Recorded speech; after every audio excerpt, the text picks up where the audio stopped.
Today is both grill day and pizza day because we're going to be grilling up a pizza out on the Weber kettle.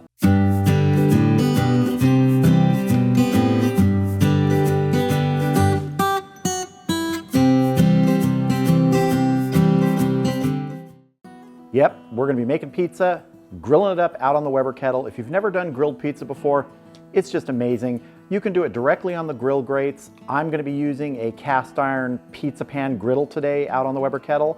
If you have one of those, it makes it great, or a pizza stone. All those things work wonderfully. But let's get started. So what I've got here is about 8 ounces of a pre-made dough. I didn't make my own dough. You can make your own dough if you want. This is just a pre-made dough that I picked up at our local Trader Joe's. Most supermarkets have something like this in the refrigerated section. I just want to get a little more flour on here. I'm just going to start working this into the rough shape before I roll it.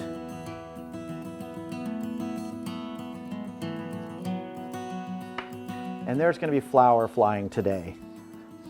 I'm not a pizza expert. I've made a number of pizzas on the grill before, but there will be flour flying. Trust me. I'll take my rolling pin here. I'm looking for something that's, you know, roughly circular oval. But I do want it fairly thin. Dinged up that little part there. Just gonna have to roll that in a bit. Just want to make sure this is stretched. These edges aren't too thick.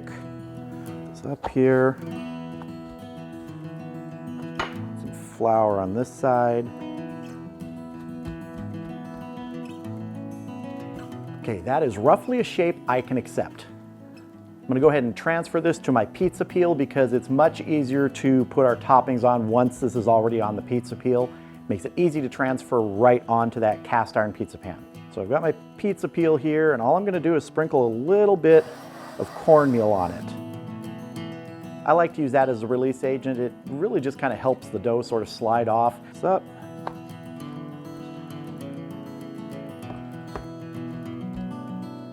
I told you there's gonna be flour everywhere, flour flying. It's already all over my apron. We're making pizza.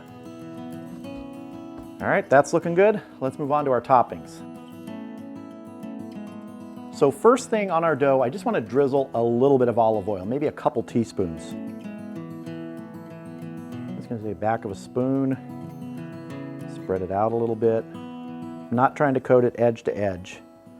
In fact, I'm trying to stay away from the edges just a little bit with the olive oil. Now, marinara time. This is a jarred marinara sauce. If you want to make your own, go for it. Nothing wrong with that at all. I just wanted a little bit of an easier pizza today.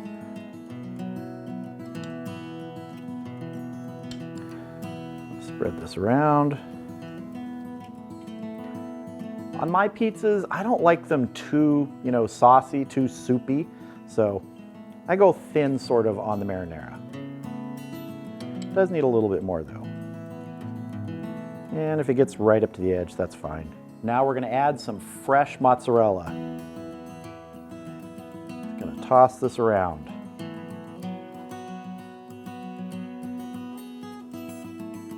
Maybe just a little bit more. Now for some of our other toppings, I'm gonna be adding some marinated eggplant, marinated zucchini, marinated artichoke hearts, marinated red peppers, and they are gonna go great on this pizza.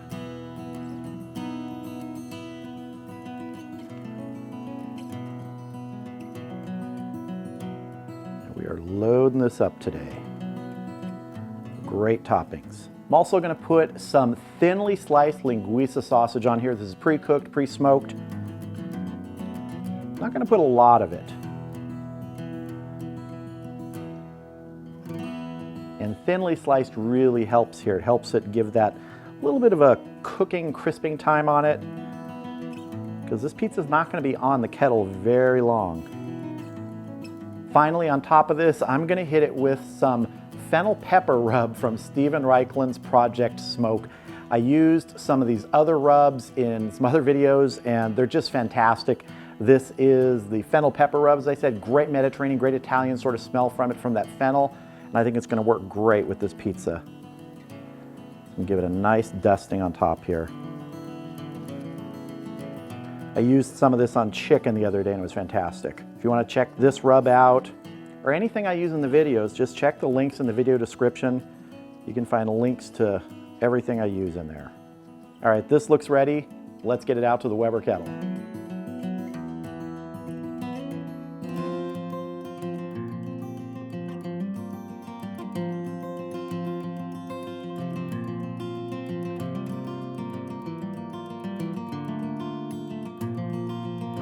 All right, our chimney, which is about a little more than half full of charcoal, is ready.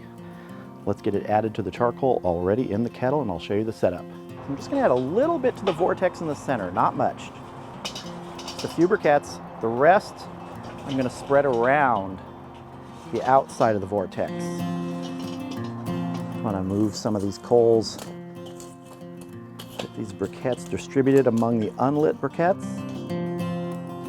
Only need a few on the inside here, not that many. Basically, the idea is that once the grill is on, the cast iron pan's gonna sit in the middle. It's gonna get some direct heat, but most of the heat is gonna come up and around from the sides of the vortex through the dome of the kettle and cook the pizza from the top.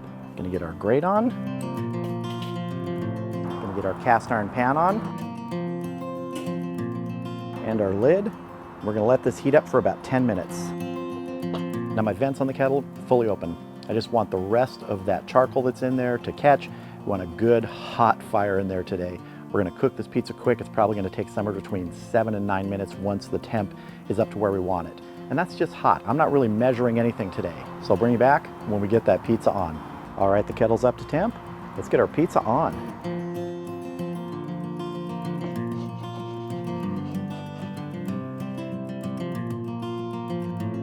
All right, we're gonna get our lid on, let it cook. We're gonna check it in about 3 minutes.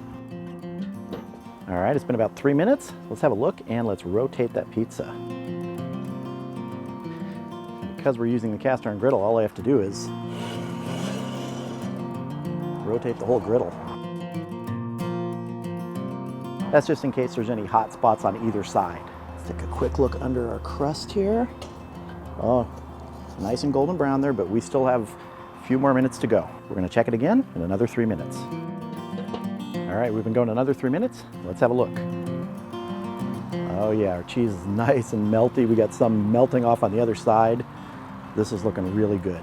Let's check the underside, see how our crust looks. Nice and golden, not burned yet. Get a little bit of char, that doesn't bother me.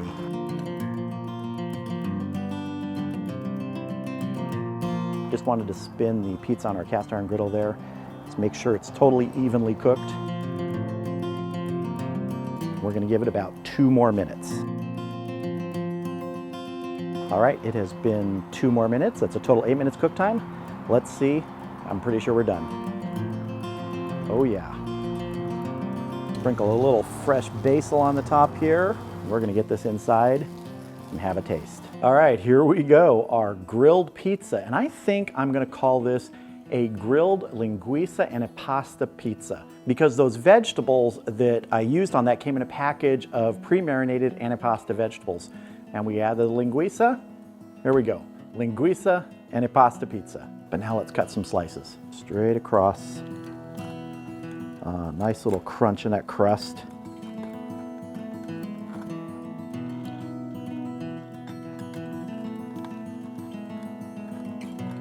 Cheese is nice and melted there. Good slices. I'd say this pizza's ready. It's time to taste. And I'm just gonna go for it right here. Nice body to it, it's not floppy. Bottom is just sort of golden brown, not burned. Honestly, if it gets a little char on it, I don't mind that. But let's see here, this looks really good and it smells great. I'm one of those people who just loves good veggies on pizza. Don't get me wrong, pepperoni, sausage, I love all those things, but I also like it when there's just a good mix of not all that common vegetables on here. We've got eggplant, we've got zucchini, we've got red peppers. And then by adding that linguiça, which isn't the most common pizza topping, really, it adds something to this. And really great, great flavor from that fennel pepper rub from Stephen Reichlin's Project Smoke. I really like that. I've used it on chicken, I've used it on some potatoes, and now I've used it on pizza, and it's really, really good. Simple ingredients, 8 minutes of cook time, and you could just like move pizzas through there. Do one, do another, do another. If you're having a get-together, a party, your family's just big and you want a lot of pizzas. That's what I love about grilling pizzas out on the kettle or any sort of grill, is you can just keep moving them through and you don't have to have the oven going and heat up the house. And there's just something about that grill sort of flavor on there. You can also add some smoke to it if you want, putting some wood chunks, wood chips on the charcoal, and get that sort of wood-fired taste on here too. I think that would have been good too. I dove in so fast I left my gloves on, I forgot. And really this pizza has just the right amount of sauce and just the right amount of cheese for how I like it. If you want to, you can load it up with more cheese, more sauce. You'll probably have to adjust your cooking times. Just keep an eye on it. Check the bottom of the crust, see how brown it's getting, see how much the cheese is melting. If the dough is too thick, it is going to end up a little doughy, and that's happened to me before. So you may have to cook that a little longer and you will get a little char then on the bottom. But I got to tell you, for me, this turned out just the way I wanted it. So if you have that craving for pizza, fire up the grill, the kettle, the gas grill, anything. You can use pre-made ingredients, make your own dough, make your own sauce, add some great vegetables and other toppings to it. Give it just a short amount of time on the grill, and you're going to have just a fantastic pizza that's really going to satisfy anyone.